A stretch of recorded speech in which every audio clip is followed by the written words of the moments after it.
theyeshiva.net. You're asking where would he find wood in the desert?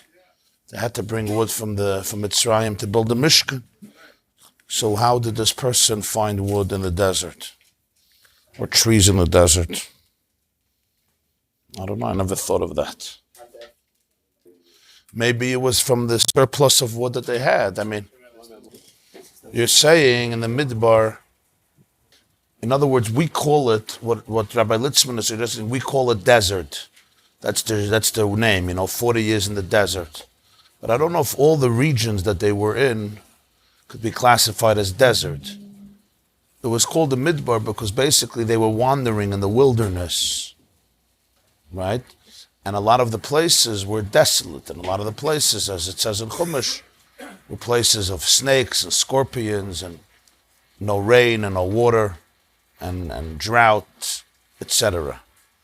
But the Gemara says, for example, that they had Tagari Umasa'ila, meaning they were close to civilized regions often.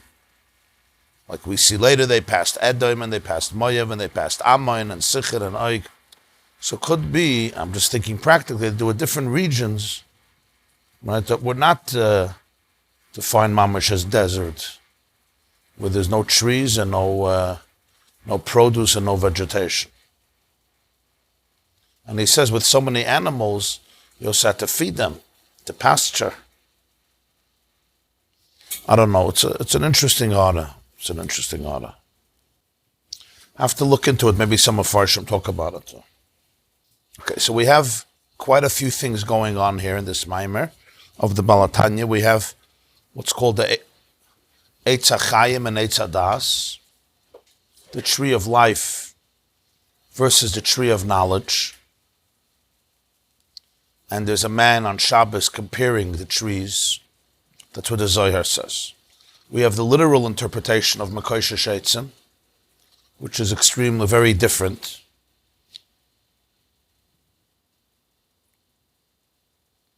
That he violated Shabbos physically through doing something with trees or with wood or with lumber or with logs or with branches that was forbidden on Shabbos.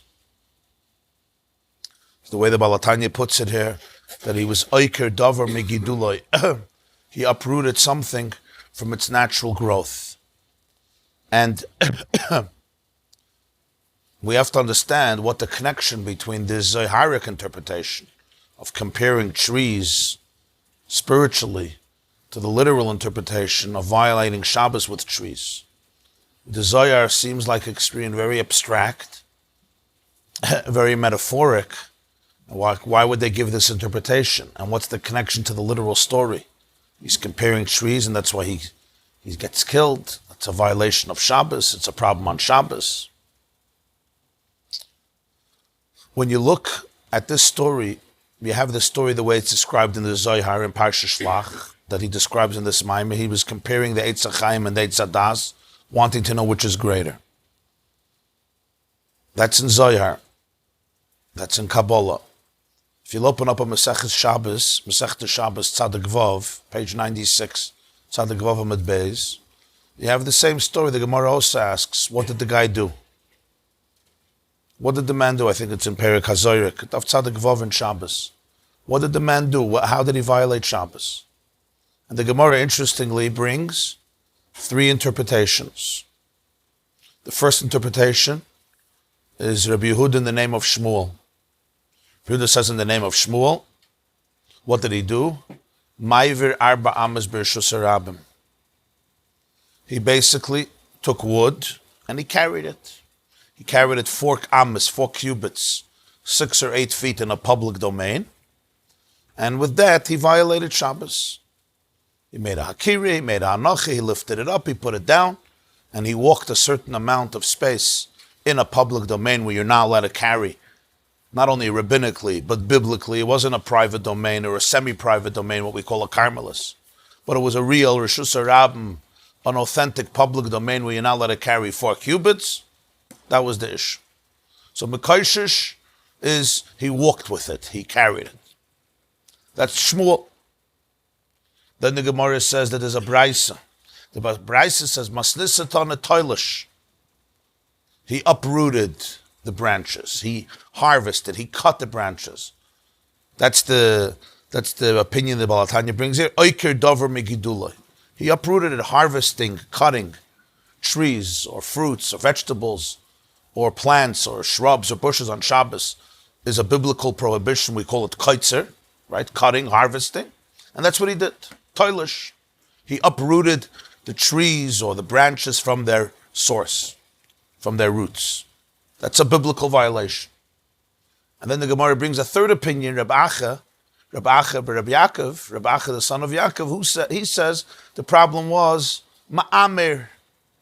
He made piles. He gathered them together. He made piles.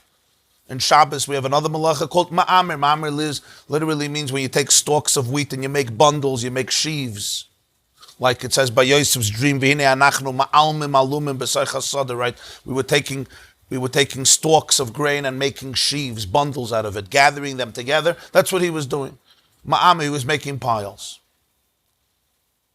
I looked up, I saw the Targum, I wanted to see the Targum. The Targum Unkelus writes, Mekosheish, Megavev Oyin, which is gathering, in Aramaic is wood, Oyin is woods, branches, lumber, logs.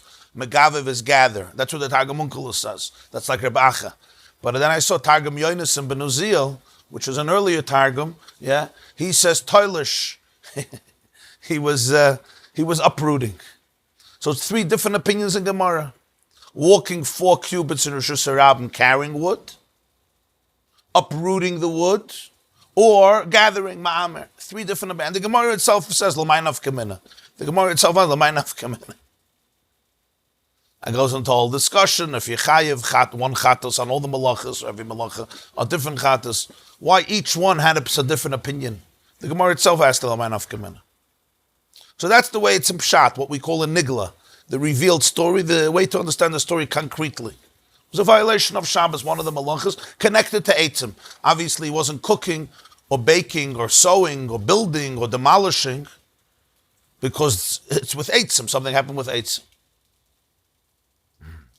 In Parshas Spies, we have a similar expression. This is in Shlach. In Parshas Spies, we have an expression with the straw.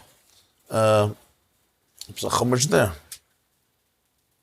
One is for you, one is for me. Barn gift too, I don't know. Okay, gewaldig. Just in case I don't find it in the first, we'll find it in the second. Seems like the nigla here is already nister. The nigli is saying is already nister. So it's a fascinating expression because Paro gets upset at the Jews and he says, we're not giving them straw anymore. The Egyptians used to give the Jews straw and then they used the straw to make bricks. Because bricks you make from mud with a little straw and then you bake it. So we're not giving them the straw. So now the Jews have to go and gather the teven also, right? And they complain that they can barely keep up with the burden of work now. So the expression is, don't give them straw anymore. Heim yelchu v'koisheshu lahem teven. Koisheshu. They're going to go to be koishesh teven. What does this mean? Rashi says v'laktu. What does v'koisheshu mean? Koishu means they're going to gather teven. Yeah, the Targum says vigabavun lohin tivna. This is in Exodus chapter 5 verse 7. Shmois Perek Hey Pasuk Zayin. That's where the first time I think we have this concept of a koisheshu. And then it says the nation spread out around Egypt. Pasuk Yud Beis lekoishesh kash leteven. In fact, the word koish is associated with the word kash, which is straw. But it says Mekosheish kash leteven. They went, again, Rashi would say, they went to gather. Lesef asifa, they had to gather it. Rashi says, kash is called anything that is spread out and you have to gather it together is called kash. That's why it's called kash, because it's spread out and you gather it together. Like straw, it's all over the place and you got to bring it together. So Mekosheish Eitzim would mean, yeah, he's gathering together. He's making piles of wood, of logs, of lumber, of branches, whatever he was collecting there exactly. Whether it was to build a bonfire, or to build a home, or to build a hut, or whatever the purpose was. Or just to do it. Yeah. But we could also understand the opinion that it means to uproot. Because, what? To gather, sometimes you have to uproot. I mean, it depends where the straw is, right? But sometimes you have to first uproot it from the earth, from the ground, and then you can gather it together. So that's another interpretation. As I said, the Unkala says Mekosheish is he gathered. Yonasan ben Uziel says it's uprooting, toilish. And the Gemara brings both opinions. And then the Gemara brings a third opinion completely. He wasn't gathering and he wasn't uprooting. He was carrying, which is also part of it. Because if you want to make piles, you got to bring it from one place to another place, and you often have to walk Dalet Amas. So it's all in the same, area. Oh, he did all three, you say? Okay, was that mamache von einer Aveda, drei Avedas? Rashi says in both places, Velok. What? Veloktu, yeah, in the Koishish Kash. Yeah. Maybe he was so entrenched in slavery of Egypt, he was so used to gathering the straw that he just had to do it. Very good about it. Yeah, Malamed Schus. And Rashi says even in Parshas Shlach that it was their second Shabbos in the desert. In other words, it was immediately they got one Shabbos and already the second Shabbos was violated. Now, so how do we understand all of this? So yesterday's Shir, the Baal Tanya said Bekitzer, the Nekuda, it's a Chaim, it's a Das, Friday night, Shabbos day, Shabbos afternoon, Ayin, Yesh, Oiker Dover, Aliyas Oilamas. And really what we're discovering here is the pnimius, the deeper dimension of this whole story, which allows all the opinions to converge. It allows us to see, it allows us to be our own Mekosheish in the middle of the week and bring it all together. The Zohar and the Gemara and the Targum Yonasan and Targum Unkelos and the three opinions in the Gemara. The key word that he uses here about Shabbos is, the issue was Shabbos. And he says Friday night is associated with Eitz Hadas. Shabbos day is associated with Eitz HaChaim.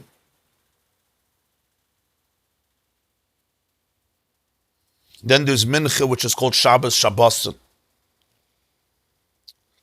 On Shabbos, he says, you have the unity of Eitz HaChaim and Eitz Hadas, that the Yesh is bottled to the Ayin, Aliyas HaOilamas. Yeah. Those are the last words of the Maimer, like 4 lines before the end. Yeah. But Yom HaShabbos, I wanted to read those words again, because that's what we're going to focus on. 1, 2, 3, 4, 5. Like 7 lines before the end of the Maimer, Mem Gimel Kalam 1. Cheta Mekosheish Nusha Oiker Dover Megiduloi. Hainu Shemafrid Hayesh Lias Nifrid B'fnei B'chinas Dover Nifrid. He uprooted the branches, and thus, what it means is he separates the yesh. It should be separate and independent. B'chinas Dover Nifrid. It seems like redundancy. Lias Nifrid B'fnei B'chinas Dover Nifrid. It's separated independently as something that's separate. It should not be aligned or nullified or connected or submerged in its source that gives it life and existence. That's what he's doing. No,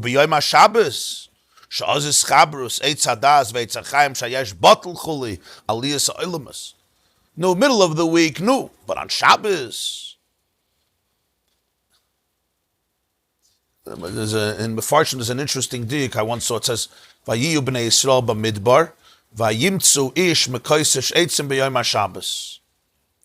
So some should have said grammatically, "Vayimtzu b'nei Yisrael ish b'midbar," right? Vayimtzu oisa b'yom HaShabbos Mekosheish Eitzim. It says, "Vayimtzu oisa Mekosheish Eitzim b'yom HaShabbos." So that's what he's teaching here. Mekosheish Eitzim Mela.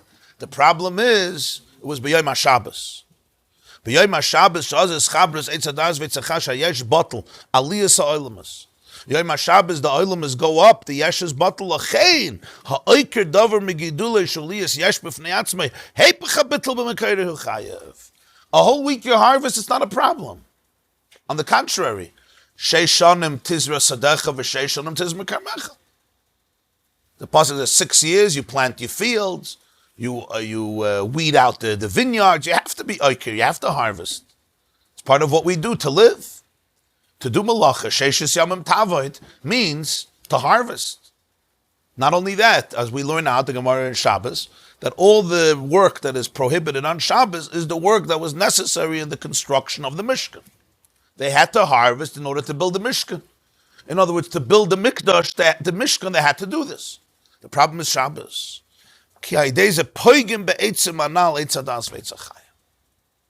This undermines, poigim is blemishes, it undermines these trees, Eitz Hadas, Eitz HaChayim. So there's two words here, Aliyas HaOlamus. What does Aliyas HaOlamus mean? This is a term that's used not infrequently in the literature of Chassidus, Aliyas HaOlamus, even earlier in Kabbalah. So worlds go up. It's a nice expression on Shabbos, the worlds go up. What does it mean? What does Aliyas HaOlamus mean? We have an expression on Shabbos, which we say every Shabbos. Vayichulu hashamayim v'aretz v'chal tzvam, vayichalu lekim b'malachta ashirasa b'yemashri, vayikadosh shoyz v'varechos, ki voy shavas mikol malachta ashabara lekim lasas. On Shabbos, Hashem was shoyvis, which literally means he rested, he abstained from all his malacha that he did. And therefore we also rest on Shabbos. We also abstain from creative work on Shabbos. And that's the explanation why certain things are prohibited on Shabbos, others not. If I want to schlep my couch from upstairs, downstairs, if I have more guests and have to bring in benches and chairs and couches, it's not a problem. It's not a malach. Turning on the switch, which is much easier, it's much less malacha, that becomes forbidden on Shabbos. Because the concept of malacha is a creation of something. I create something. I created a fire.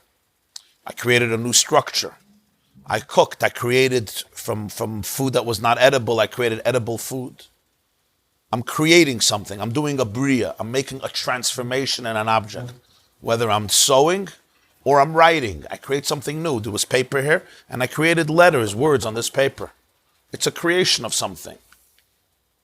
And on Shabbos, we cease to be creative. Schlepping a couch from upstairs to downstairs in a Rishus HaYachid, that's not forbidden on Shabbos. Uprooting, planting is a creation. Plowing, I transform the earth.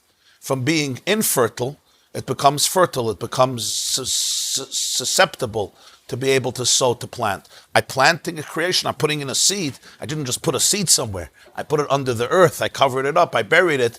I now created the potentiality for a whole new produce, for new vegetation. Muktzah is not min Torah. Okay. Hoitzah, Chazal describe, it says, Hoitzah malacha gruyahi. The beginning of Masechta Shabbos, Taisa says, why does Masechta Shabbos begin with carrying? Yitzias HaShabbos, it's the last of the 39 malachas. So he says, because Hoitzah is malacha gruyahi. It's an inferior malacha. It wouldn't seem like a malacha, so that's why he puts it first. Because Hoitzah, there's really no transformation. I take my keys from my house into the public domain. What did I do? I didn't change the key. All the other ones, I made a fire, I was mavir, I was mechaba. I made a fire, huh? Yeah. The change is, I transited from one domain to another domain, and the Torah tells me that's a change. The fact that the thing is in a different domain is a change. But you have to really understand, because that's an exception. It's called malacha gruya. Malacha gruya means it's an inferior malacha. It's not, you wouldn't call it a malacha. Just like when I take my couch from upstairs to downstairs, I also change the domain. No, because it's in my house. Or from my house to my porch, that's not a problem, because it's in the domain. I take it to a public domain. I didn't transform it. It went to a place without walls. From walls, it went outside without walls. A real Rishus HaRabbim is not only no walls. You need to have, a biblical Rishus HaRabbim is to say Parshas, to Zayin Amal. There's a lot of Tanoim. According to some shittas, you need a place. That's 600,000. Walk every day. So it's a Rishus HaRabbim is not so easy to find. A Carmelis is much different, but a Carmelis is not the Rishus HaRabbim in Torah. Only the Rabbanon made an Isser on it. That was a good hara. We'll soon see the answer to that also. So what does this mean? Kivoy shavas mikol malachta. Hashem rests. Like, what is the meaning of this? Let's use a mashal that the Balatanya brings in different places of a person. When we create something, very practical example, when we create something, we use different faculties of our personality. The first is you need action. You want to build a machine. You want to build a computer. You want to build a table. You want to build whatever you want to build. You want to build a company. You want to build a home. You want to build an edifice. Whatever you want to build. Yeah. there's the element of action. Whatever that action is, if it's pushed with your hands, in the physical construction of something, or other actions, whether you have to move and call and go here and talk to this one. But there's the element of maisa, the actions that are needed. But you can't only do something with your hands. There's also the dibur that's there. You talk. Whether you need somebody's help, you need to ask something, you give instructions to your employees, that's the dibur. But the speaking is not coming from a vacuum. There's thought that has to go into it. There's machshava that has to go into it. A person who does something with das, if you want it to be successful, there's planning. There's planning beforehand. There's thinking while you're doing it. Your machshava has to be fueling it. But there's the whole process of machshava that people don't see. But those thoughts are also coming from somewhere. There are emotions that are giving rise to that thought. There are emotions, whatever those emotions are. I want to be wealthy. I want to be famous. I want to be successful. I want to be powerful. I want to get rid of my competition. Whatever the emotions are, very positive or not so positive, very healthy or not so healthy, that's not the discussion now. But there's another layer. And those emotions yet come from deeper emotions and sometimes subconscious emotions, or maybe always subconscious emotions, which come from perceptions and mental ideas. Right? Now, when I look at this product, what do I see? I see the final product. But what if I would be able to look at it and see the various layers which gave rise to this product? I look at it and I see the actual product that happened physically, which for that you need a maisa. Yeah. But when I spoke about it, there was also a creation, but it's not a creation of pieces of wood, it's a creation of words. Yeah. When somebody writes a play or somebody writes a novel, it's also a creation. It's not a concrete creation, but it's a creation of words that you speak or that you write. Every speech is a creation. You construct edifices that can have deep impacts. A person writes an article, a person writes a book, it's a creation, and it is a creation. It's a different type of creation. The material is not as expensive. It's a different type, maybe more expensive in some ways. Right? There's an expression, b'dvar melech shilton. So the element of words doesn't create something physical, but it creates something in words. What about thoughts? Thoughts is much less tangible. What it also creates. Thoughts create a lot of stuff. They create things in our inner world. They even have an impact on our outer world. What's the expression of the Tzemach Tzedek? Trachgut, the Zayngut. Machshava Mayelis. Thoughts are realities. Different types of realities. Yeah, I may be thinking about something, you won't see it. It has its own creations, more abstract, more transcendent, more nebulous, more, let's call it more edel, more dakosdik, more ruchliisdik. Yeah. And the same is true deeper and deeper and deeper and deeper. Hashem creates the world, kivayachal, also with all of this. There's the mais of the Ribbono Shel Olam, there's the dibur of the Ribbono Shel Olam, there's the machshava of the Ribbono Shel Olam, there's the midas of the Ribbono Shel Olam. When we look at the world, the universe has different layers. Every layer with which it was created is there in the creation. The question is what I'm capable of seeing. Do I see it from the most outer level, or can I see it from a deeper level? But every single thing, and this is one of the chidushim in our generations, that within science we know that there's different layers of seeing everything. And it all depends, not on what it is, on the glasses you're wearing. If I'm wearing this pair of glasses, I see one thing. If I'm wearing microscopic glasses, if my eyes are microscopic, I see something else. And within microscopes themselves, how good, how efficient, how effective, how deep. There's layers upon layers, and it's all the same object. We spoke many times. On one level, this is a concrete piece of wood. And you go on a deeper level, it's a whole new reality. You have scores of atoms beyond even what we could count, beyond millions and trillions and zillions, sextillions, quintillions of atoms revolving in a tremendous speed, mostly empty space, with a nucleus in the middle and electrons revolving around it. It's just our eyes can't deal with that smallness, so we put it together. We're Mekosheish Eitzim, We put it all together and we make a solid thing. Well, the smallness of it. You look at a star, some of those stars you look at, 4 billion light years away, millions or billions of light years away, and huge, bigger than the earth, sometimes bigger than the sun. But what do our eyes say? Tiny little stars, and one star from another star is just 10 feet, right? 10 feet is just like 4 billion light years away, but it's 10 feet. Because our eyes do funny things. They have to deal with reality based on how they can deal with it. So it's different layers that I can appreciate. When I'm speaking to you, right? So we're having a regular conversation. I'm just listening to your words. Yeah. What happens when you go to your therapist? He doesn't listen to your words. He's not interested in what you're saying. He wants to know what's behind your words. He wants to know your thoughts and wants to know your emotions, wants to know your subconscious emotions. Whether he's right or wrong is irrelevant. But the point is, I'm looking for the deeper layer behind it. There was a big psychiatrist, he once told me, he's a very successful person, so he once told me, he says, I don't listen to what people say, I just look at their body movements while they're saying it. He said, it's irrelevant what they say. What they said they plan to say, you're not going to learn anything from that. That's what they want to tell you. What I look is what they do with their body while they're saying it. I look for the twitches. I look, they're shaking their foot, right? That's all I'm looking for. That they're not preparing for. In other words, I'm looking for what's behind the words, what's coming out, what are the emotions that they may not be aware of. It was a very interesting observation. Another person may not even notice that. We have a world, we have a universe. Yeah. When we look at the world, what do we see? So, the example he gives you, and this is a very powerful metaphor, is Oikir Davar Megidulai. When something is growing, it's connected to the earth. The earth is its source. That's where it came from. It didn't come from anywhere else. This bush or this shrub or this tree or this plant, whatever it is. It was connected to the earth. It came from the earth. We call it Mother Earth. The earth gave, so to speak, birth to it. The earth has a koyach. If I would put the same thing somewhere else, it's not going to grow.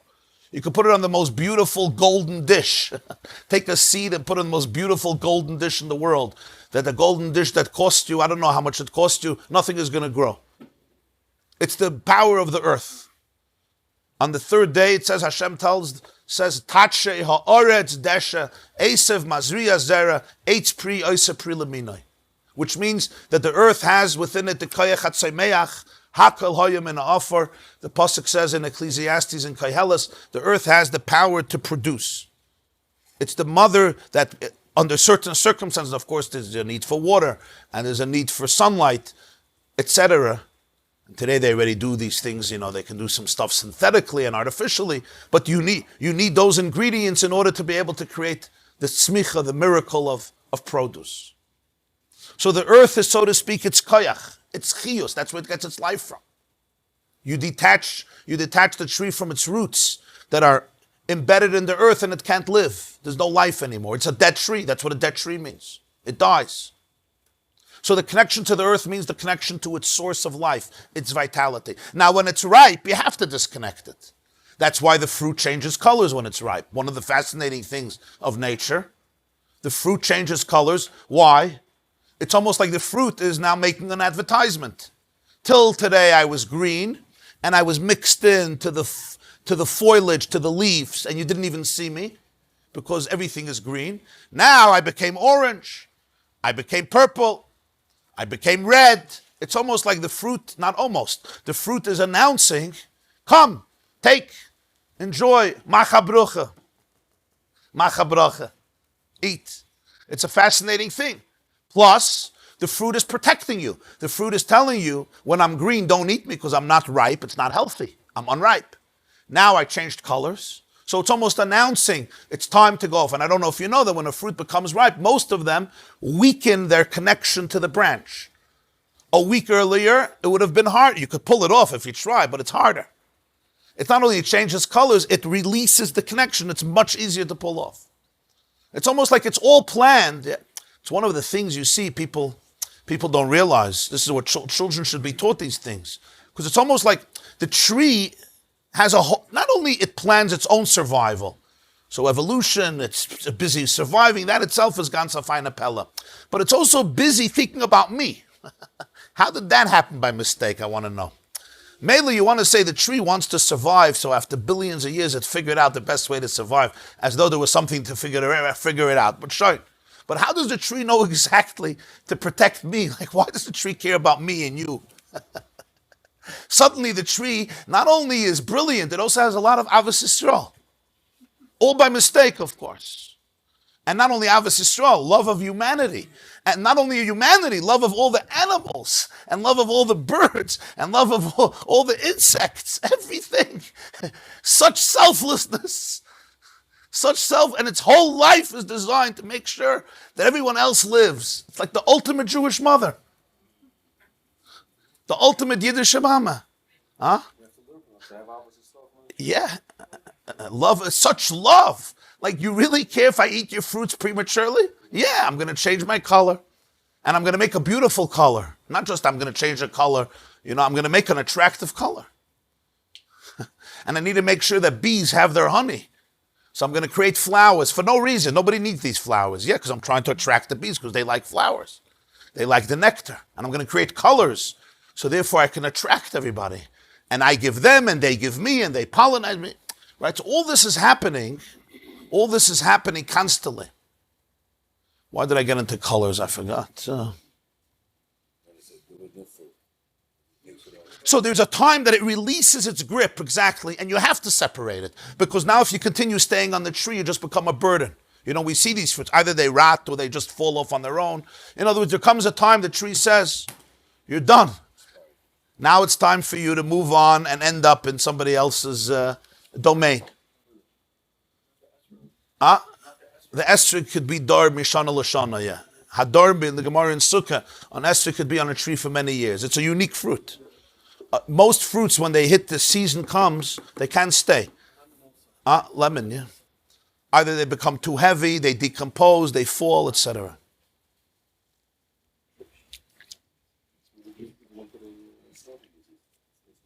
That's why they went to such a business. Now, that's why you have huge esrogim. You can have huge esrogim, and you can have very small esrogim, because esrogim go through these. It could live on the tree for all the seasons. It's a unique fruit, and also for sometimes more than 1 year, a few years. I think the maximum is 5 years, which is a chiddush. It's a unique phenomenon of an esrog. This is a lemon. Hadar be'ilonai. The Gemara says Hadar is Hadar be'ilonai mishana l'shana. It lives on the tree. The tree becomes its home. Just like in a home, you live winter and summer. You live in the home. Hadar is Hadar be'ilonai. Very interesting interpretation. It's one of the ways that we know Pri-Eitz Hadar is an esrog, because it just as a beautiful fruit. Hadar. How do we know it's an esrog? One of the Gemara gives four interpretations. One of them is Hadar. It lives on the tree. The tree is like a nest. It's like a residence. It's like I take root. I'm not just here temporarily, in the spring or the summer or the winter, and then I'm gone. Now, when I'm looking at this fruit, if I don't know about agriculture, I don't know anything about farming, and today many of us don't, because we can get to go into a store and buy as many peaches as we want all year around. You're not even limited by seasons anymore because of export. I look at it, I may not know where it comes from. I enjoy it, I love it. I'm eating the watermelon, the cantaloupe, the kiwi, the peach, or the challah from the grain, the spelt, or the whatever it is. I may not know its source. That's the process. What is all this a metaphor? It's a metaphor for how we look at the world. The world looks like a yesh. It's a being, it's a something. But the whole world, every moment, is really divine energy. That's what it is. In other words, if I can put on spiritually microscopic glasses and look at reality, just like scientifically, if I would have microscopic eyes, this is not such a yesh the way we make it. There's a whole inner life happening with tremendous perfect harmony, as I told you. Endless amount, not endless, but enormous amounts of atoms beyond what we can imagine. Beyond what we can imagine. And most of it is empty space.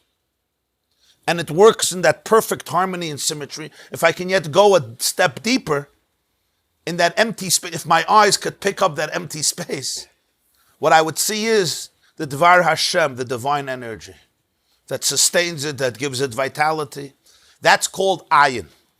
Why is it called ayin? Ayin means nothing. Not because it's nothing. Because from the world of the yesh, it's not tangible. And that which is not tangible, we often call ayin. It doesn't exist in my world, I say it's ayin.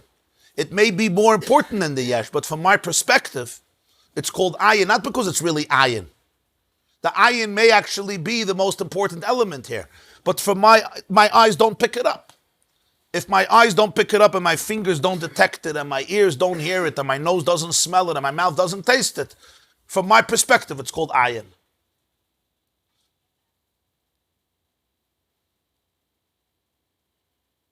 In other words, it's nothing. Not that it's really nothing. In the world of the yesh, it doesn't mean anything. The yesh is not moved by it because it's unaware of it. It doesn't have the instruments to grasp it. We say Shabbos, Hashem seized, kivoi shavas mikol malachtoi, asher bara Elokim lasos. So the Baal Tanya says, what happens on Shabbos? Aliyas ha'olamas. The olamas go up. What does it mean the olamas go up? It means that on Shabbos, let's say Hashem would create the world only with machshava, not with dibur, not with maisa. What's the difference between machshava and dibur? Between thought and words. Thoughts are inside. Speech comes out. If I would think, nobody would know what I'm thinking. No, I don't know what you're thinking. The Gemara says, "Ein adam yodei ma b'libo shel chaver." I speak, I communicate so you know what I'm thinking. In other words, speech is always that which comes out from you. And it goes to another person. And as we know, very often, a person could take your words and misconstrue them. A person could take your words and paraphrase them and quote them in his own name. A person could take your words and completely misunderstand them, miscalculate them. Whatever, whether it's intentionally or unintentionally. You know, the telephone game, right? That game of telephone, and suddenly nobody knows what the original word is. With thoughts, the thoughts are inside of me. I know exactly what I'm thinking. You're not going to tell me what I'm thinking. But words is a different world. Hashem spoke the world in words. Vayomer Elokim. And then there's even an element that we speak of Maisa. Kivoi shavas mikol malachtoi asher bara Elokim lasos. What does all this allow? It allows for the energy, just like words come out of a person. They leave a person. And they're separated from a person. I don't even have control over them anymore. And in fact, you could take my words and do with them what you want, including put them on a WhatsApp and send them viral, as people do. And fa'falin, the words are out, boom, next. It's gone. And you don't know the impact. Hopefully it's positive. But the point is, you're not even in control over them. Why we say Hashem speaks the world in words?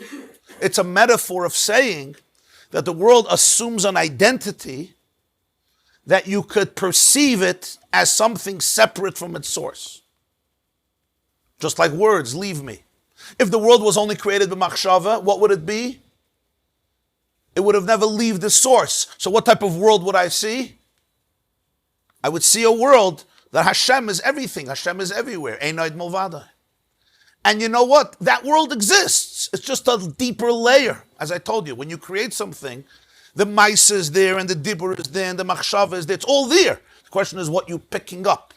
This is very important. The world has many layers. The more science is coming closer and closer and closer to the truth, what is it? It's always revealing another layer. Every week, if you follow these pieces of news, you'll see they discovered what is behind this and it's another layer, another layer, another layer. Until the moment, Mashiach, what's Pshat Mashiach? V'nigla kvoid Hashem v'ro chol basa yachtav k'pi Hashem diber. Mala aretz deis Hashem kamayam le'yam echasa.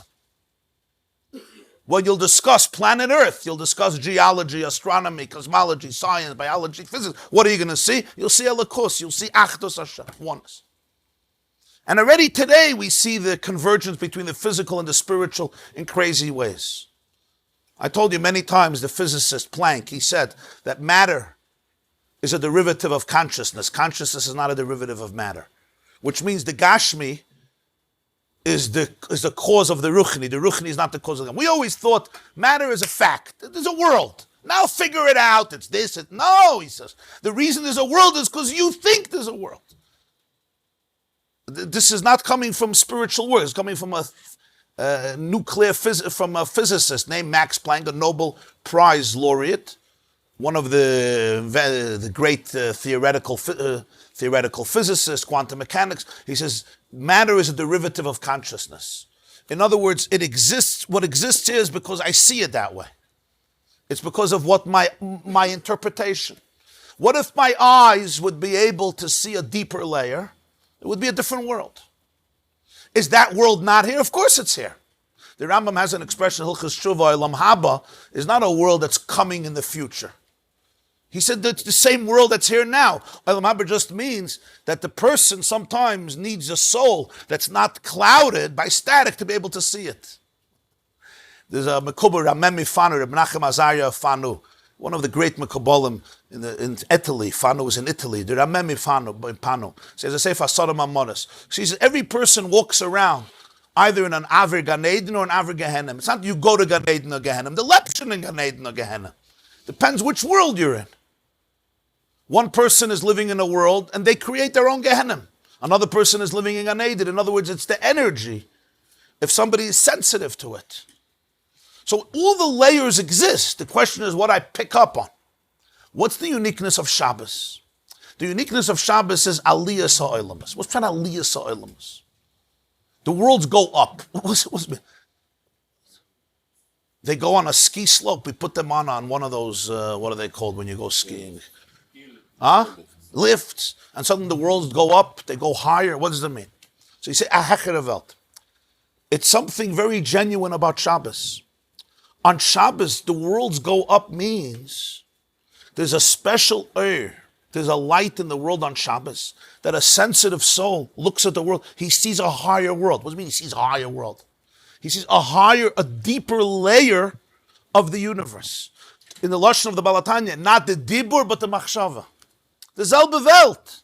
The same world, the same food. But a whole week, if I eat it, fine, eat it. On Shabbos, suddenly it's a mitzvah. So it's not pshat like some people think on Shabbos it's a mitzvah to be a glutton, fakert. On Shabbos the world is a different world. That's the story with the Ruzhiner, the Heilige Ruzhiner. I told you he was learning a Masechah Shabbos. A person is lost in the desert, he doesn't know when Shabbos is. Right, what do? He didn't take a cell phone, of course, so the battery died. You have to add that in the Gemara. And therefore he doesn't know when Shabbos is. And what do? You lose count of time. When do you keep Shabbos? So there's two opinions. You count 6 days and you do Shabbos, or you do Shabbos and you count 6 days. Rabbi Yisrael of Rizhin, when he was a child, was learning this in Cheder, in Yeshiva, and he asked his teacher, what is the meaning of this Gemara? Shabbos doesn't know when Shabbos. So he repeated it again and again, and the Rizhin says, I don't understand. And he was surprised because he had a good Kepela. He says, what don't you understand? He says, how is it possible as a Yid weiß nicht when Shabbos is? How do you lose sight of Shabbos? So he says, what do you mean how? He says, Megita cook of the Himmel, Mezetas Shabbos. You look up and you see it's a different world. Mezetas Shabbos. Shabbos. And we know that even by much simpler souls, very often, there's something about Shabbos. There's an energy of Shabbos. Ayid, there's an expression. Ayid Shabbos is anandire. There's something about Shabbos. It's not that the physical world is not here. It's not that the physical world, that's Aliyah Soilamus. Aliyah Soilamus means the relationship between the Yesh and the Ayin is closer. The relationship between the Yesh is elevated to a higher plane.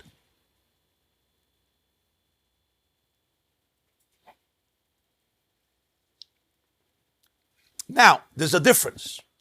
If there would have never been Dibur and Maisa, if the Hashem would only have Machshava, we wouldn't see a physical world. We would see in the physical the spiritual. Once that happens, once it came out, so it stays on Shabbos. It doesn't go away, the physical world. But Kivay Shavas Mikol Malachtai. What happens when you rest? You take back your energy. You reclaim your energy. So now the world operates on a higher space. To put it in simple words, not so simple anymore, what's the difference between Shabbos and the weekdays? One nekuda. In the weekdays, there's something called Reshus HaRabim, a public domain. There's you and there's me. You ever walk, I sometimes marvel, I'm in Manhattan and you walk on 2nd Avenue, Madison Avenue, 5th Avenue. How many people are walking there? Nachanan, hundreds of thousands, millions of people. Yeah.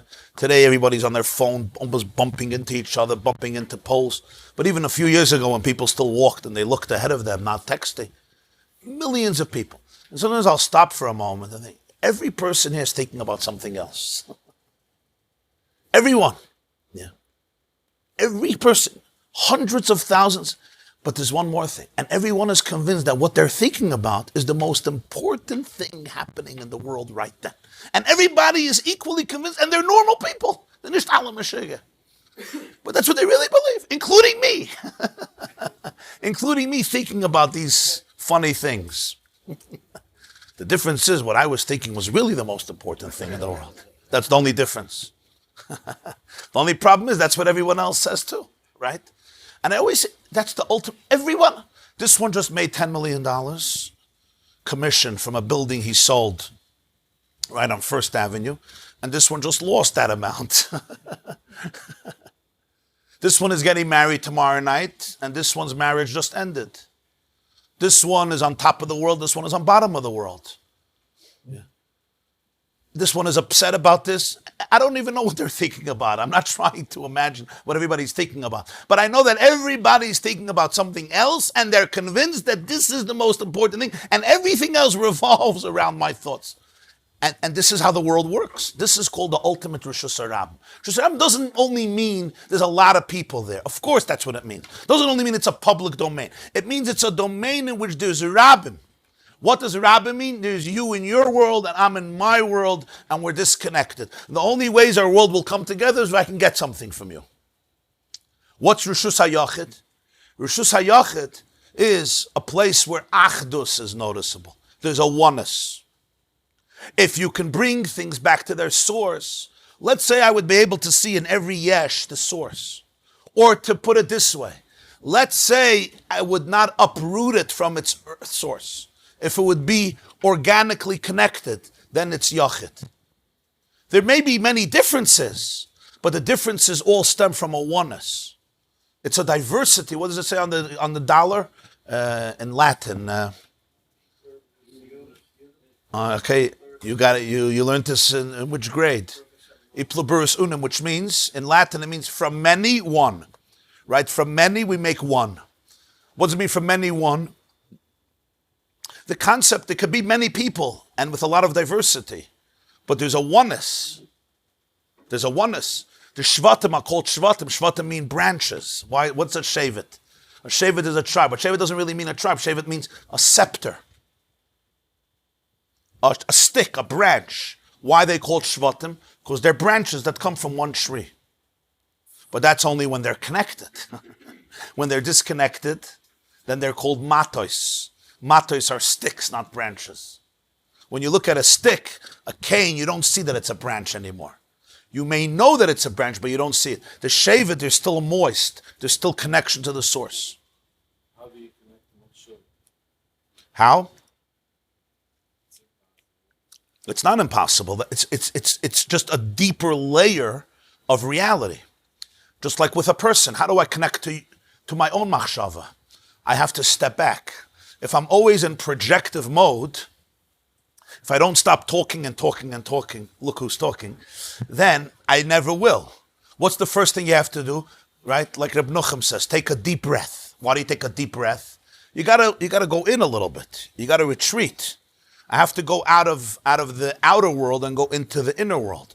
Notice what I'm thinking. Notice what I'm feeling. A lot of people don't have time for that. That's Shabbos. Shabbos, you go into an inner world, Sharpening the sword. You don't sharpen the sword in the woods. You work just harder. You have to sharpen this. Sharpen the sword Right. because you're busy cutting the tree. Right. Yeah. And the deeper I go, the more effective everything becomes because there's much more depth in it. Yeah. The same is true in relationships. Can you allow me to go into your thoughts? Then we connect on a whole deeper level. When somebody shares with me or I share with them my inner thoughts and then even inner thoughts, and it's a whole different relationship because now we relate to each other in a much more real way, in a much more authentic way, in a much deeper way. But the same is true with the whole universe. The whole idea of avodas Hashem, it's not just you serve Hashem, you do mitzvahs technically. It's a different way of living. All of the teachings of the Baal Shem Tov, it's all about a different way of living, a different way of looking at the world. It's not just the Baal Shem Tov came to teach Jews to do a big Shalosh Seudos. Yeah, Shalosh Seudos is very important, and there should be good food by Shalosh Seudos, not only egg salad. But when yeah. But when it's reduced to that, you lose the whole point. It's a way of life. It's a perspective of life. It's how you live 24 hours a day, how you look at the world, how you look at yourself. That's what Shabbos represents. So when we now come to the Eitzim, what's the difference of Eitz Hadas and Eitz HaChaim? Eitz Hadas is Tov v'Ra. What does Eitz Hadas Tov v'Ra mean? How can a tree have good and bad? It's a tree. Huh? Eitz HaChaim is a tree of life. It really represents that what the Baal HaTanya is saying here is two ways of living. They're both trees. They both come from the earth. They both get their chiyas from the earth. But one is an Eitz Hadas and one is an Eitz HaChaim. What's the difference between the two? Eitz HaChaim is a tree, we call it a tree of life. Eitz Hadas is also alive. If it's not alive, it wouldn't be a tree, it would be dead. But it's called Eitz Hadas, Tov v'Ra. It's a mixture of Tov v'Ra. What happens as a result of the Eitz Hadas? Struggle. They're not comfortable anymore with their nakedness, literally. They have to dress up. They're not comfortable with themselves. What's the first question Hashem asks Adam after the Eitz Hadas? Ayeka, where are you? Not geographically only, where are you? Like Rashi says, he knew where he was. It's a deeper question, existential, Ayeka. Wo bist du auf der Welt? Where are you? Why is that the new question? Because this is what happens as a result of the Eitz Hadas. There's Toiv and there's Ra. As a result of Das, which is self-consciousness, self-awareness. Eitz HaChaim is the tree in which there's no self-consciousness.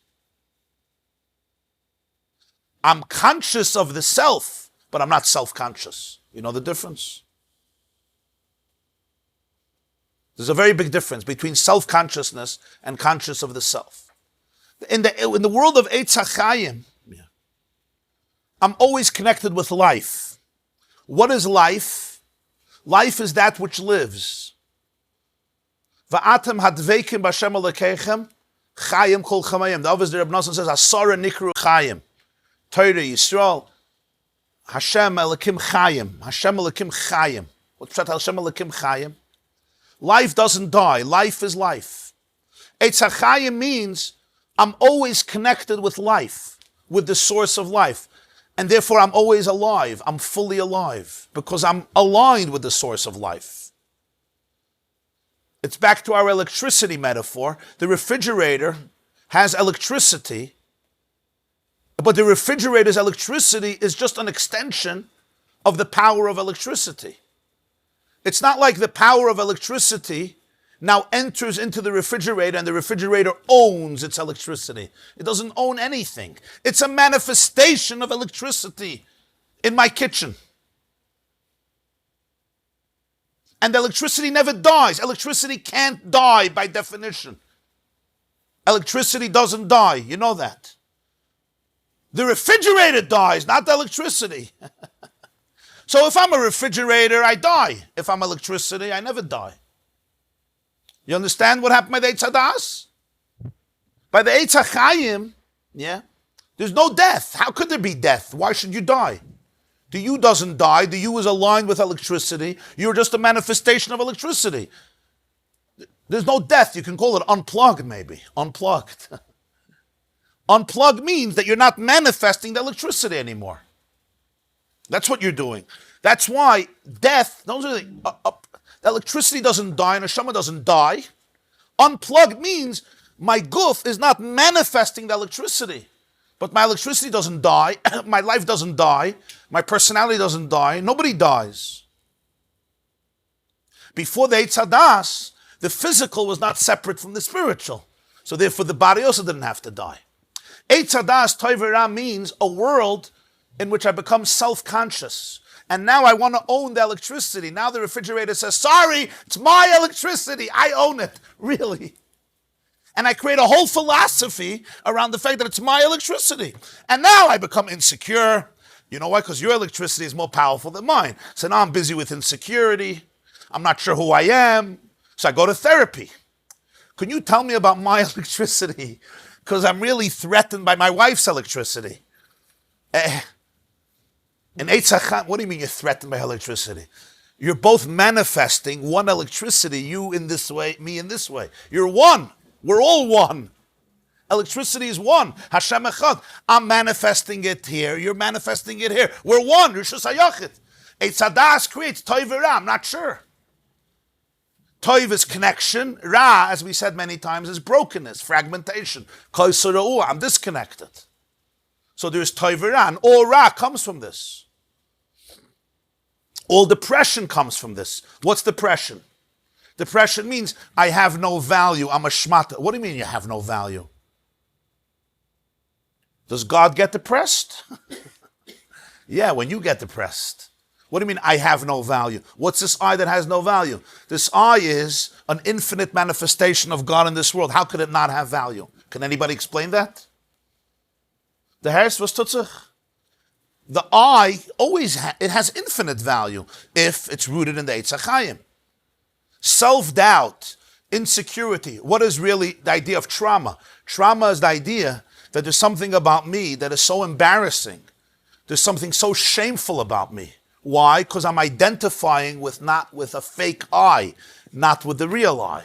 I'm identifying with Eitz Hadas, and Eitz Hadas always needs birurim. You always have to say, this is not me, this is not me. That's what birur means, boirer. On Shabbos, you don't do boirer. What's boirer? Boirer halachically in Shulchan Aruch Siman Shin Yutes is selecting the good from the bad from the good, the bad from the good, the good from the bad. That's what boirer is. A whole week, you got to do boirer. That's avodas habirurim. Avodas habirurim is not just physically taking out the onions from the salad because you don't like onions, which on Shabbos you're not allowed to do if it's mixed. Avodas habirurim is the whole idea of constantly saying, this belongs to me, this doesn't belong to me. This I got from you, this I got from my mother, from my father, from my brother, from my teacher, from my community, from my issues, from this one, from that one, from my Yetzer Hara, that's the biggest one, that's where I got it from. Eitz Hadas, Toiv and Ra. I live in the world of self-consciousness, of my own electricity. And it's a struggle. This is called Avodas HaBirurim. And when your Eitz Hadas could go up, when you could be Mavara the Toiv, you create Shabbos. That's Friday night. Friday night is the serenity that comes after the Avoid of 6 days. The Gemara says in Avodah Zarah, Misha Tarach Be'erev Shabbos, Yoichel B'Shabbos. You prepared Friday, you have what to eat. So it's not just physically, it's also spiritually. The Balatanya writes that the davening of every day is the Shabbos of that day. So he says when you have the davening of the 6 days, then automatically you have Shabbos. In other words, the davening of Sunday, Monday, Tuesday, Wednesday, Thursday, Friday together creates the whole Shabbos. If I didn't daven Sunday, Monday, Tuesday, Wednesday, Thursday, Friday, I'd go into Shabbos. Shabbos still happens, but it's a different Shabbos. You know, you can go into Shabbos dressed up for Shabbos, and you can go into Shabbos, you know. You can come into a wedding, you're at the wedding, but it's a different wedding. It's a different wedding. You're busy hiding, and you're not present there. Shabbos happens whether we like it or not. Shabbos Mekachah, it's the beauty of Shabbos. Mekachah, when the world changes. But how much I'm open to the change, it depends how much I dealt with my Eitz Hadas during the week. Eitz HaChaim is different. Eitz HaChaim is a tree of life. Eitz HaChaim is a tree of alignment. And therefore it's full life. There's no death in Eitz HaChaim. Hashem says if he eats from the Eitz HaChaim, v'chai la'olam, you live forever. Because if my eye is aligned with the electricity and the source of electricity, I'm a manifestation of Hashem in the world. Where's death? God doesn't die. Ani Hashem lo shonisi, v'atem b'nei Yaakov lo chilisa. The Pasuk of Malachi says, I have not changed. Hashem says, you, the children of Yaakov, you're mine, you also. Nobody can destroy the Jewish people. Why can't nobody destroy the Jewish people? Because the Jewish people are Am Hashem. What are you going to destroy? They try to. The hatred to the Jewish people is not just a hatred to people. It's a hatred to what The anti-Semite deeply feels the Jew represents. There's a kedusha there that he wants to kill. There's a venom there to a Jew that is deeper than the Jew even understands, because the Jew just thinks, I'm a regular, simple guy. What do you hate me for? I like to play golf, and I like sushi, and I like a couple of dollars. Like, what's the big deal? We're both members of society. But the truth is that there's something that often the anti-Semite feels about the Jew that the Jew doesn't feel about himself. Sometimes you become wise from your enemies. They see look what they hate, and you'll understand what to love. Look what they hate, and you'll understand what to love. Because if your enemy hates this, then probably you have to love this. If you want to know why you should love a Jew, the best reason to love a Jew is look who hates them. And then you'll know what to love. If a person like Hitler hates Jews, it's probably a pretty good thing to love. If a person like Stalin, or in our generation you have the Rawanis of the world, and the Nasrallahs of the world, and the Ahmadinejads of the world, and the Bin Ladens of the world, and their greatest venom is to Jews, this is probably a good thing to love. If these are the people who hate you, then this is worth loving. So there's Eitz Hadas and Eitz Chaim. It's two different shris, two different states of consciousness. The Mekosheish Eitzim, what did he do? The Gemara brings three opinions. He carried in Rishus HaRabim, or he gathered together piles of wood, or toilish, he uprooted it. It's not just three opinions. It represents the nekuda of the whole story. The nekuda of the whole story is what the Zohar says. His problem was he was comparing trees. That's the problem. We looked at Zohar, it's a nice Kabbalistic pshetel, comparing Eitz Hadas, Eitz Chaim. Okay, great. You took a story and you turned it into Eitz Chaim, Eitz Hadas. Fine, very nice. Let's learn the Gemara and see what really happened. The Zohar is Pnimius HaTorah. The Zohar is Megala, the Pnimius of the Gemara. Zohar means light. Zohar, right, means light. He shines a light to understand the Pnimius of the story. Avada, he was Mechal Shabbos on a literal level. But what's the inside of the story? Let's get to the machshava. Let's get to the core of the story. Whether he walked 4 amos in Rishus HaRabim, or he uprooted. What does uprooting mean? Why can't you uproot on Shabbos? What does God care if I take a sickle and I harvest on Shabbos? What's the big deal? Or ma'amer, I gather stuff together to the point that it's an isser skila. What's the big deal? Or I carry. But the real point is that all of this represents the antithesis of what Shabbos is. When something is connected to the source and I uproot it, what does this represent? It represents taking the universe and uprooting it from its source. The world is also a source. Every person has roots. Are you living a life with roots, or are you uprooted from your source? Uprooted from your source means you're disconnected. People say, I'm disconnected, I'm disalone. Who are you disconnected from? Your roots, yourself. A tree doesn't become free when you tear it, when you disconnect it from its roots. Imagine a tree says, I'm a slave all these years to my roots. That's it, I'm leaving. I'm leaving. Cut me off. So you cut off the tree. So what happens? Or the leaves. Yeah, the leaves say, I'm such a slave here on my branch. Get me out of here. So you cut, the wind comes, the leaf tears itself off, and the leaf is, I'm a chaya. For the first time, movement, motion. I can go wherever I want, and the leaf starts marching down your block. You ever saw? The meat starts marching down, and then tomorrow you see it by the sewage system. Brown, muddy, and you look at the leaf and you go like this, and you call the Chevra Kadisha. What was the leaf's mistake? The leaf didn't understand that its connection to the tree is not death. Its connection to the tree is life. Everything else is death. In its search to find itself, it lost itself. Eitz Chaim hi la machazikim ba. The worst thing a person can do themselves is detach themselves from their own roots. Not somebody else's roots, your roots. You have to know your roots. And I don't only mean here roots in terms of mishpacha. I'm talking about your roots in terms of your soul's roots, your own roots. You become a misplaced person. a displaced DP camps, where you become a displaced person. So you have a person, he may live in the same house for 50 years, but he's a displaced person. What's that displaced? Displaced means I'm not connected to my roots.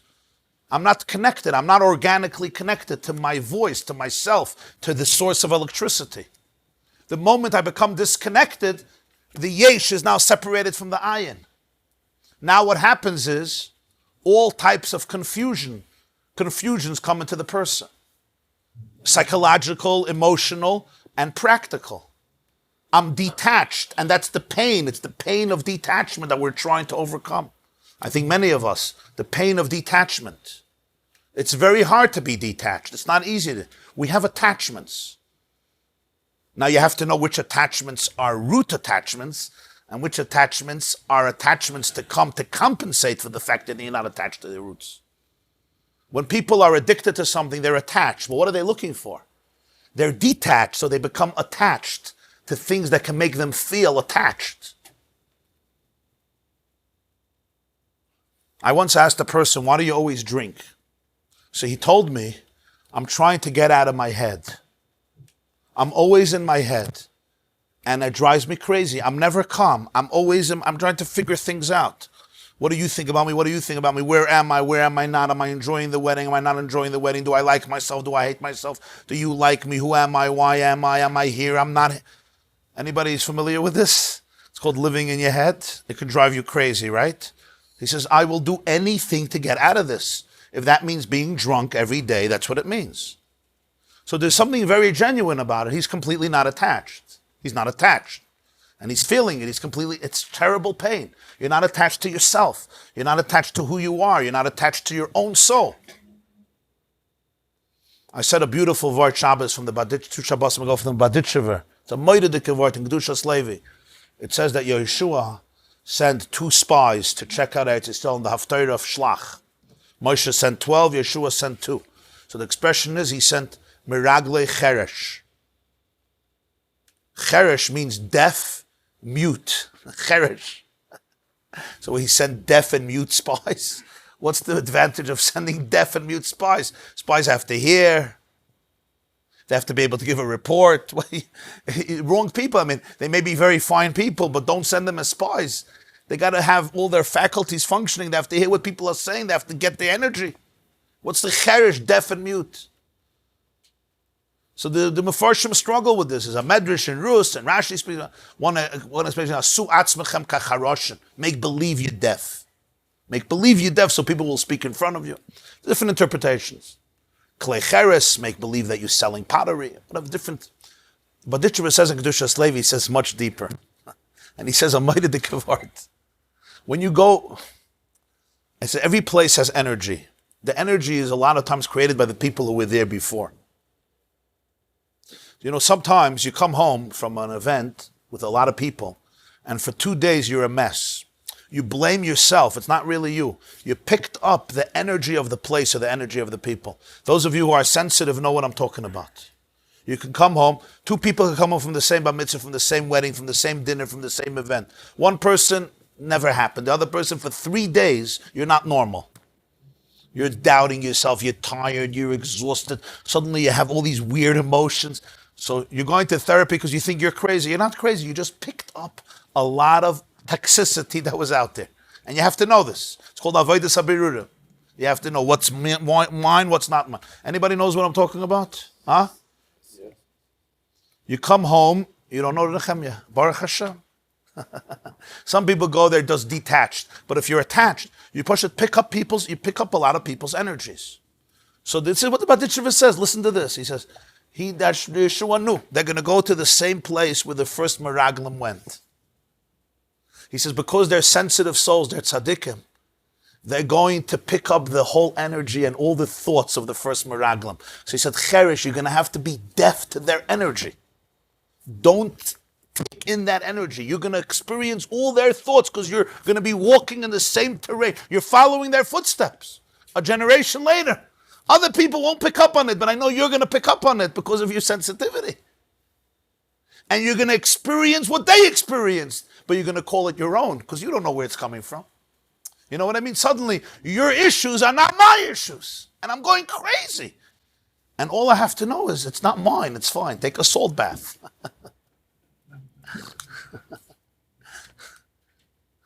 Get a mikveh, get rid of it. It's not your problem. It's enough to deal with your own energy, you have to deal with other people's energies. So he says, Meragle Cherish, you're going to have to be deaf to their voices that you're going to feel, you're going to experience. The Herst? Huh? Not in a negative sense, deaf that you shouldn't hear. Deaf, in other words, don't allow their fear. They were very afraid. And their fears might become your fears 40 years later. It says Joshua told the two spies. He sent deaf spies, Meragle Cherish. It's Yehoshua chapter 2. Joshua chapter 2 verse 1. You could look it up in the Tanakh. Yeah, not to listen.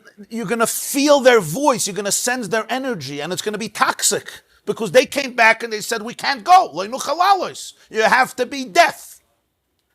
Very powerful idea. Very powerful idea.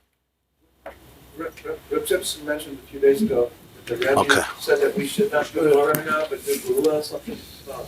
Yeah. Nistayim avodas habirura. Yeah. We'll continue, yeah. Then I have one other question. How do you take the leaf that's off the branch and put it back? Oh. Huh? Yeah. No, the leaf is a very important mashal. That's the whole idea. You think you're freeing up the yesh. You're not freeing up the yesh. You're killing it. Talking to the whole world that's oiker. How do we reconnect? We need to on that. The Balatanya says it's a pasuk. We say it's Shabbos mincha. Mi cha'amcha ki Yisrael goy echad ba'aretz. Right? You know the pasuk. So what does it mean? Who is like your nation Yisrael goy echad ba'aretz? Little goy echad means one nation on earth. Or sometimes it'll be translated, a unique nation on earth. It's like a special, goy echad, like this one special nation on earth. But what makes it special? That the pasuk doesn't say, it just says goy echad. The Balatanya writes that the pasuk is not just complimenting the Jews, it's also explaining it. Micha amcha Yisrael goy echad ba'aretz. It's the goy, it's the nation that's megala the echad in the eretz. Goy echad ba'aretz, shegam Inyane eretz lo yafridu me echad ha'emes chas v'shalom. They're megala the echad in the world. The whole world is looking for this. This is the function of the Jewish people, to be megala the echad in the eretz. Because when you take away the yesh from the source, you're not helping it, you're killing it. You're killing it. We all know, chas v'shalom, the worst tragedy could be take away a baby from its mother. Even when it stops nursing. So physically, we know, what are you doing? You're not giving the baby independence. You're killing the baby. The mother is not its master, its tyrant. The mother is the one who's giving it its milk, its nurture, its love, its security, its sense of self. Now, when we're adults, we leave our mothers. Not all of us, but some of us leave our mothers. The pasuk al kein yazav ish es aviv v'simah v'davak be'ishtoi. But v'davak, there's still things that we're connected to. Whether it's our mother, our father, in a way of adulthood. And taking that away from that which you have to remain connected to, right? You're not helping the person. You're killing the person. You're killing the poor plant. You're killing the poor tree. You're trying to do it a favor. You're mafnid it from itself, from its chiyus. So you're not helping it.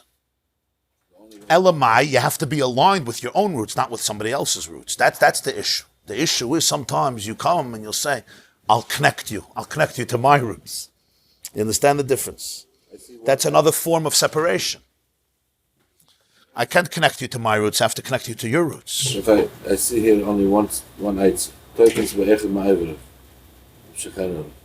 that the only...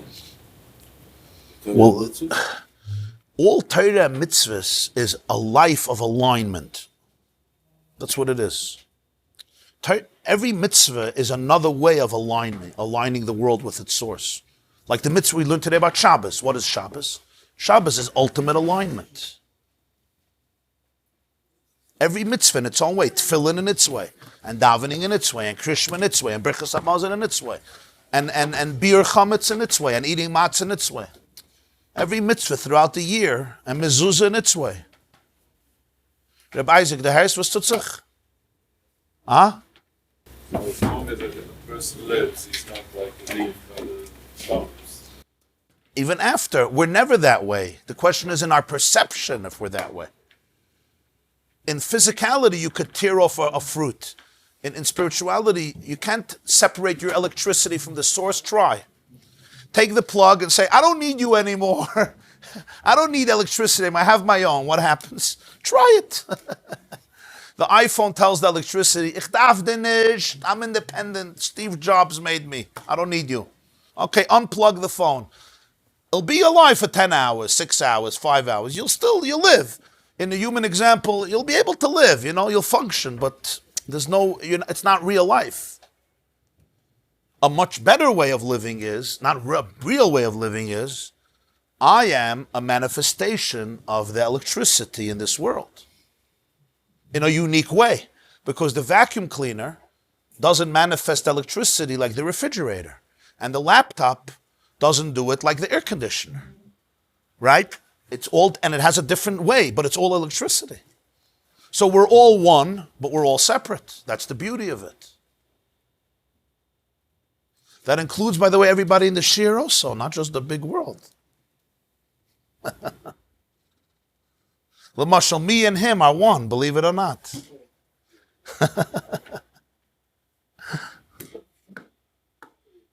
Huh? The Adam believes it. The Adam believes it. Not believe it. You feel aligned? Yeah, he feels aligned. If you don't feel aligned, the Rabbi can take care of it. Very good. What does a chiropractor do? Alignment. It's all alignment. Life energy. Letting it go through. All illness is what? The chiyus is interrupted.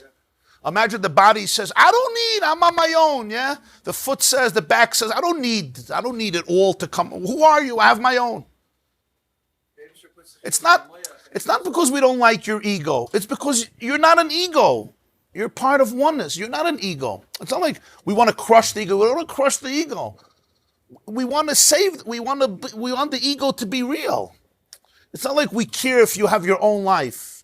You don't have your own life. You're much bigger than your own life. That's the point. The ego makes you small, not big. It takes a huge life and it turns you into a little life which doesn't even exist. Why would we want to do that? It's not that God is afraid of egos. And that's what the Nachash did. What was the Nachash's brilliance? The brilliance of the snake is, the snake didn't tell Chava, God is this evil guy and he doesn't know what he's doing. No. The snake said one thing. It was brilliant. How did the snake convince Chava to eat from the Eitz Hadas? One line. And this was the brilliance of the Nachash. The Pasuk says, the Nachash came to Chava. The Nachash didn't say, who is God? Don't listen to him. We don't believe in him. We're atheists. I think Dawkins has a book, God is not great, the God delusion, it's not true, it's tam fantasius. No, he was much smarter. Much, much smarter. His lashon is, God knows that the day that you eat it, you're going to be like him. That's it. He doesn't want competition. You blame him? I understand God. Ich bin the melech. Yeah? I own everything. Suddenly, yeah? I'm going to give you the key. And now you're going to...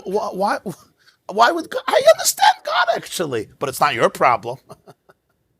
God has his own issues. Remember, God didn't have a mother to tell him that she loves him. He didn't have a father to nurture him. Of course he has issues. He has his own trauma. And he's afraid of competition. That's it. He knows this tree, you eat and you become a weir, you become brilliant, and now suddenly he has to deal with nudniks like you. If you remain dumb and stupid, that's what he says. Oh, very good. What was the issue here? The Nachash did one thing. You see what he did? He put God against you. God has his insecurities, you have your insecurities. Now, as every therapist will tell you, stop being codependent. Stop protecting God. Let God go to therapy himself, and you go to therapy and figure it out. What did the Nachash do? The Nachash turned Hashem into its God versus me. God's electricity versus my electricity. So who is he now to tell me he's going to control me? No. He has his issues. It's not my problem. This was the serpent's issue. And we have that issue. When people hear the word God, people have a hard time in my shiurim at this point. They're so used to that the word God and Hashem is, right, somebody who's outside of you trying to control you. And they think that I'm not teaching Judaism.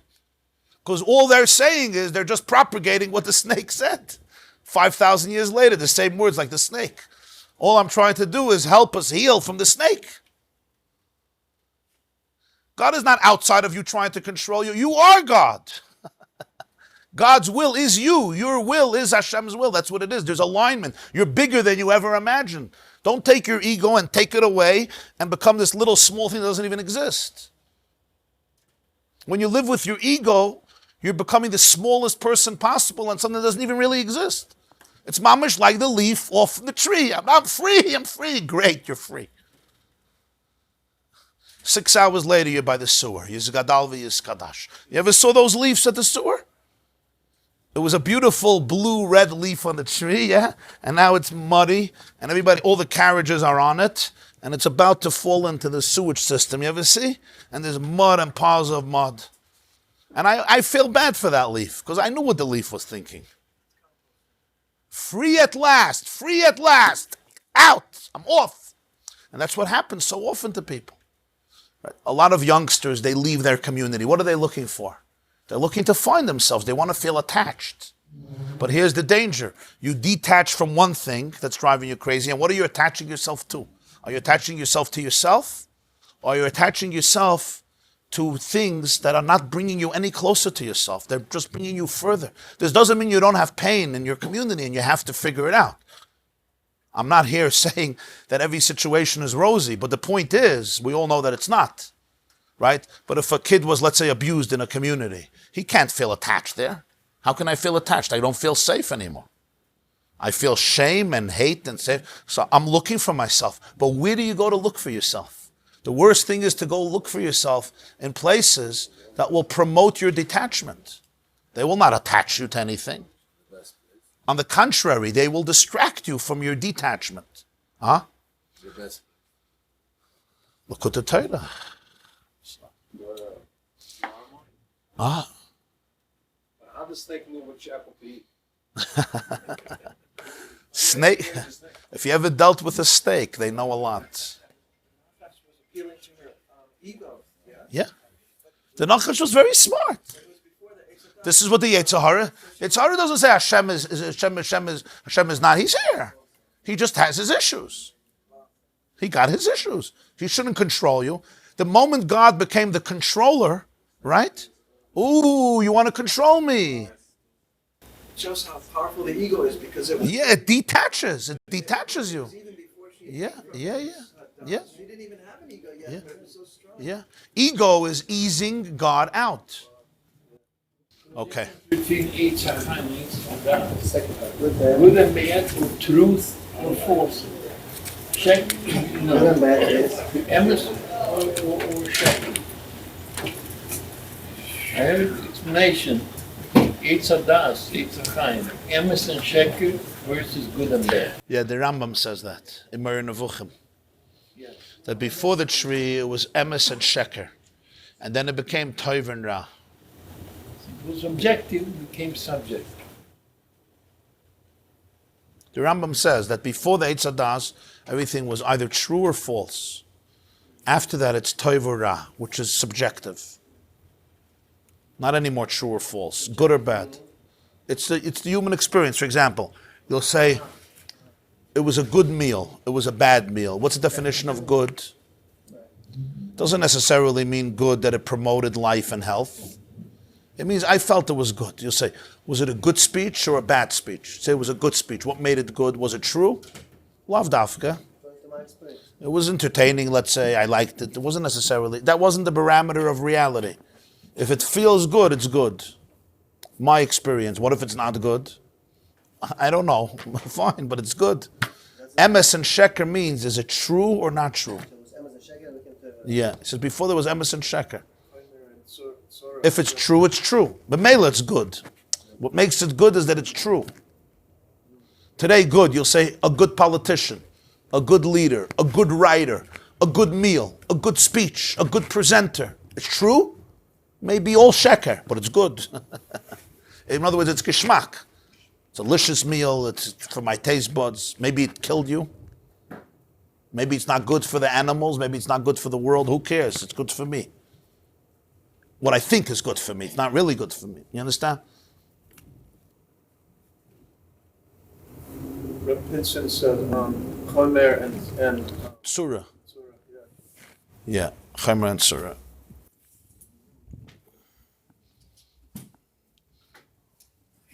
Seems like a lot of this stuff is connected. Seems like a lot of this stuff is connected. Yeah, of course. Well, it's all connected. That's what we learned today. We learned today that it's all connected. This class is brought to you by theyeshiva.net. Please help us continue the classes.